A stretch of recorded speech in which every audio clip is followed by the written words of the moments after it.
Halo teman-teman semua, selamat datang kembali di Satu Teduh Harian Menjadi Murid.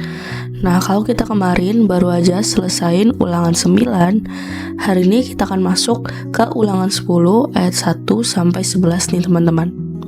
Kita akan membahas tentang riwayat tentang loh batu yang baru. Nah, seperti biasa, aku akan bacain dulu bacaan firman Tuhan kita untuk hari ini ya teman-teman. Ulangan 10 ayat 1 sampai 11. Riwayat tentang loh batu yang baru. Pada waktu itu berfirmanlah Tuhan kepadaku, pahatlah 2 loh batu yang serupa dengan yang mula-mula.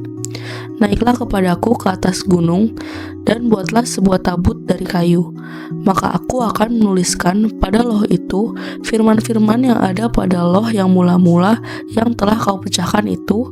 Kemudian letakkanlah kedua loh ke dalam tabut itu. Maka aku membuat sebuah tabut dari kayu penaga dan memahat 2 loh batu yang serupa dengan yang mula-mula. Kemudian aku mendaki gunung dengan kedua loh itu di tanganku.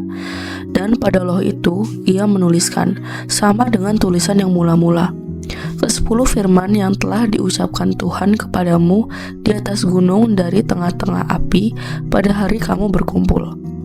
Sesudah itu Tuhan memberikannya kepadaku.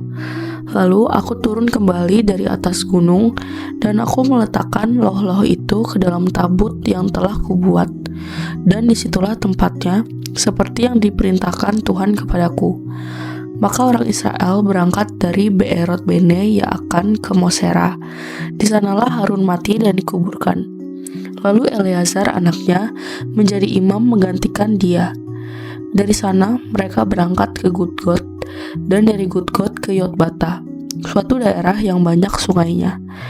Pada waktu itu Tuhan menunjuk suku Lewi untuk mengangkat tabut perjanjian Tuhan, untuk bertugas melayani Tuhan, dan untuk memberi berkat demi namanya sampai sekarang.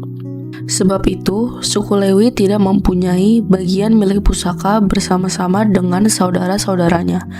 Tuhanlah milik pusakanya, seperti yang difirmankan kepadanya oleh Tuhan Allahmu.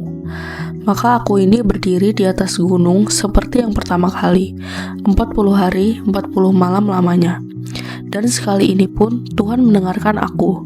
Tuhan tidak mau memusnahkan engkau. Lalu berfirmanlah Tuhan kepadaku, bersiaplah, pergilah berjalan di depan bangsa itu, supaya mereka memasuki dan menduduki negeri yang kujanjikan dengan sumpah kepada nenek moyang mereka untuk memberikannya kepada mereka.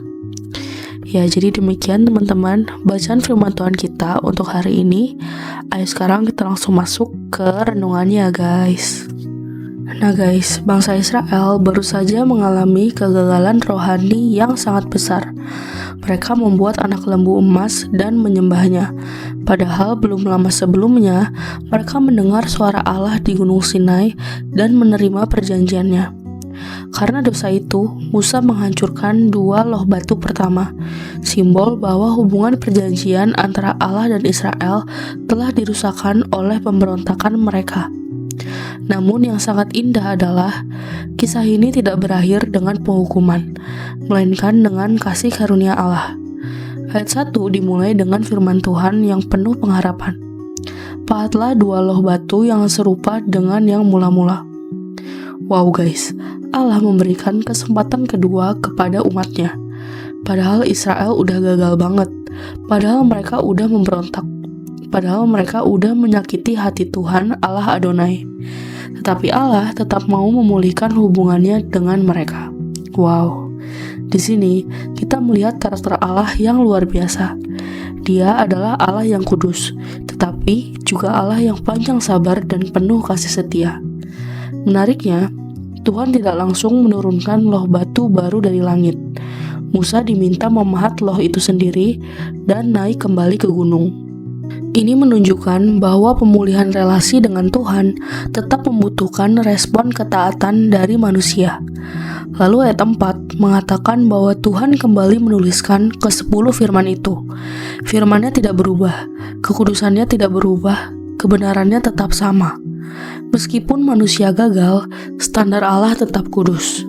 Tetapi di saat yang sama, kasih karunia-Nya juga tetap tersedia bagi orang yang mau kembali kepadanya. Kemudian, Musa menaruh loh batu itu ke dalam tabut perjanjian. Tabut itu menjadi lambang kehadiran Allah di tengah umatnya. Guys, ini sangat penting. Allah bukan hanya ingin memberikan hukumnya, tetapi juga ingin hadir di tengah umatnya.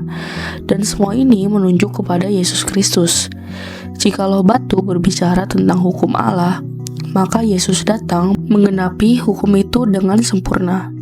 Jika tabut melambangkan kehadiran Allah, maka di dalam Kristus, Allah hadir di tengah manusia secara nyata. Dan melalui salibnya, Yesus membuka jalan pemulihan bagi manusia berdosa. Guys, mungkin hari ini kita merasa seperti Israel, gagal, jatuh, mengecewakan Tuhan, bahkan mengulang dosa yang sama berkali-kali. Tetapi bagian ini mengingatkan kita, kasih karunia Allah lebih besar daripada kegagalan kita. Allah masih memanggil kita untuk kembali kepadanya. Dia masih sanggup memulihkan hidup yang hancur. Dia masih memberi loh batu yang baru, kesempatan baru untuk berjalan bersamanya. Namun jangan lupa, kasih karunia bukan alasan untuk hidup sembarangan, melainkan undangan untuk hidup semakin taat kepada Tuhan. Karena itu, ketika kita membaca bagian ini, biarlah hati kita dipenuhi rasa syukur bahwa Allah tidak menyerah terhadap umatnya. Ya, jadi demikian teman-teman renungan kita untuk hari ini. Sekarang aku mau ajak kalian untuk merefleksikan ya guys. Yang pertama, right thinking. Allah adalah Allah yang kudus, namun penuh kasih karunia. Ketika umatnya jatuh dalam dosa, Dia tetap membuka jalan pemulihan. Karena itu, jangan melihat diri kita terlalu hancur untuk dipulihkan Tuhan. Yang kedua, right feeling. Biarlah hati kita dipenuhi rasa syukur dan kerendahan hati karena kasih setia Tuhan tidak berhenti meskipun kita sering gagal. Kasih karunia-Nya seharusnya membuat kita semakin mengasihi Dia. Yang ketiga, right acting atau tindakan benar. Mari belajar kembali hidup taat kepada Tuhan. Tinggalkan dosa dan berhala-berhala modern yang menjauhkan kita dari Allah. Dan jadikan Kristus pusat hidup kita setiap hari. Nah lalu, pertanyaan reflektif untuk hari ini ada 3 nih guys. Yang pertama, apa yang kamu pelajari tentang karakter Allah dari perikop ini? Lalu yang kedua, apakah ada dosa atau kegagalan yang membuatmu merasa jauh dari Tuhan? Dan yang ketiga, bagaimana kamu dapat merespon kasih karunia Allah dengan hidup yang lebih taat kepadanya? Seperti biasa, teman-teman boleh jawab sendiri, atau kalau mau komen di bawah jawaban kalian juga boleh banget guys. Ya jadi segitu aja seteduh kita untuk hari ini. Sekarang aku mau pimpin kita dalam doa penutup ya teman-teman. Teman-teman, mari kita berdoa. Tuhan, terima kasih karena kasih karunia-Mu lebih besar daripada kegagalanku. Ampuni aku ketika aku sering berpaling dari-Mu.